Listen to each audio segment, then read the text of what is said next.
I'm Sage, and today we're here at Riley's farm. We're at a place that isn't open to the public. Today, we're going to meet my friend Mary, who's a resident costumer here. She's costuming all the workers here on this living history farm. That includes the shopkeepers, the farmers, the tavern employees, and the dinner theater. She's an expert at colonial costuming, which now is a craft, but back then it was an important part of everyday life. So, come on, let's get started.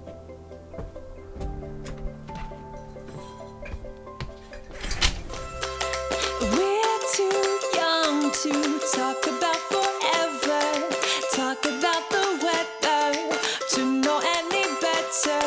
I just want to laugh until I can't breathe. Midnight moonlight dancing, never get enough sleep. Oh, the whole night through. Hi, Mary. Hi, Sage. How you doing today? I'm good. How about you? I'm good. I'm so excited to get dressed up today. Yay! Are you ready to go learn all about 18th century clothing? Yeah. Yeah. All right. Yeah. Let's go. Let's go.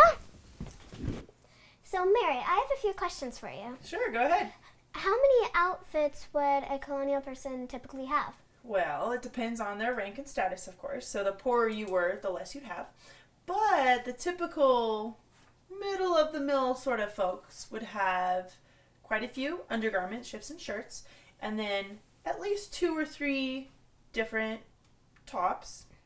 You have to remember, too, that just because you got something new doesn't mean you get rid of something old that you had. So you would have a varying range of garments between really, really old that you only wear when you're scrubbing the privy, and then your newest things that you'd wear to church or out for a party or something like that. So you could end up with quite a few garments, just a varying age range of how in fashion they are and how nice they are.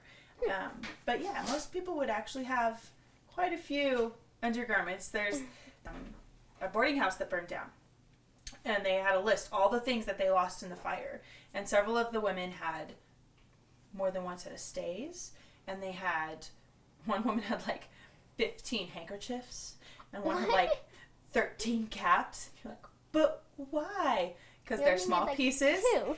Right, but they're small pieces, and you can have lots of different styles and change the way your outfit looks with accessories, because fabric was the expensive part, and so you don't need that much fabric to make a cap or a handkerchief, but you need more to make a new gown.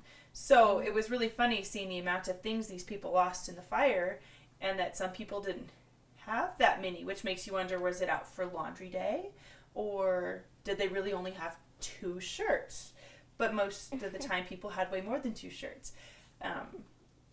But yeah. How long would it take you to make an entire outfit?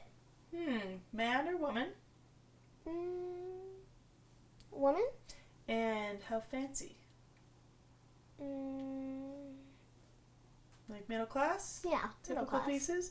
Alright, so all the items that go into these outfits, so for one woman you'd have a shift, your stays, at least 2 petticoats, potentially a bum roll or hips, a jacket or a gown, a handkerchief, a cap, and typically an apron.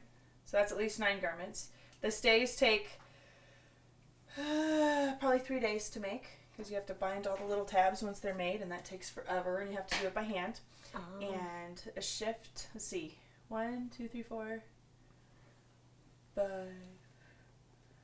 6, maybe 8 days for all the pieces, if you include stays. But once you have your stays, if you need to make more pieces, the other pieces don't take as long. So if you're making a wardrobe, like the initial one outfit would take 8 or 9 days, but then after that, you could add to it a day or 2 at a time for different pieces. That's pretty neat. And that's using the machine, not all by hand. So how long have you been doing this, and who taught you how to do this? Well, I started doing this when I was 15, and Mrs. Riley, so we do living history here, obviously, and we do all kinds of field trips. So the first year, Mrs. Riley had all the girls, there was 3 or 4 of us, and the boys' mothers, which is hilarious, come up, and we all sewed in the tavern, because it wasn't a tavern yet, and we learned how to make our first outfit that season. And then the next season, I decided one outfit wasn't enough, and I needed more. So then I started making more, and then it just progressed from there until I had to do research, and I have lots and lots and lots of books. And the internet was just starting to become a thing that you could actually, utilize. So lots of research online, and now a lot of museums have all their collections online, which helps a lot too, because you can look at extant pieces, and Pinterest is a great place to store all those extant pieces for quick reference, along with your books. And 21 years and lots of self-taught, but beginningly taught by Mrs. Riley. That's really neat. Yeah, it's a lot of fun. So what is your most often piece that you have made? Probably the things we make the most are shirts and shifts, but they're not my favorite thing to make because they get really boring sewing lots and lots of white linen. Favorite things to make are probably the fancy court suits we do once in a while for shows. If somebody is watching this and they think this is really cool, because it is, and they wanted to dress up and go to dinner theater, how would they do this? Well, they would call the office and make reservations and ask about the costumes, and they'll connect them with me, and I will send them forms to fill out, and it's lots and lots of sizes that you have to measure with a real measuring tape, please, not a ruler, not a house measuring tape, a cloth measuring tape, and you fill it out and send it back, and we get you all arranged and set up, and then I come and I play Barbie with you and dress you all up for your event. Yeah. Awesome. It is awesome.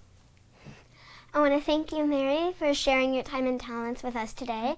And I want to thank Riley's Farm for sharing with us this amazing behind-the-scenes look about what makes this place so special. And now it's time for me to go get dressed. I'm so excited. Yay! All right, let's go.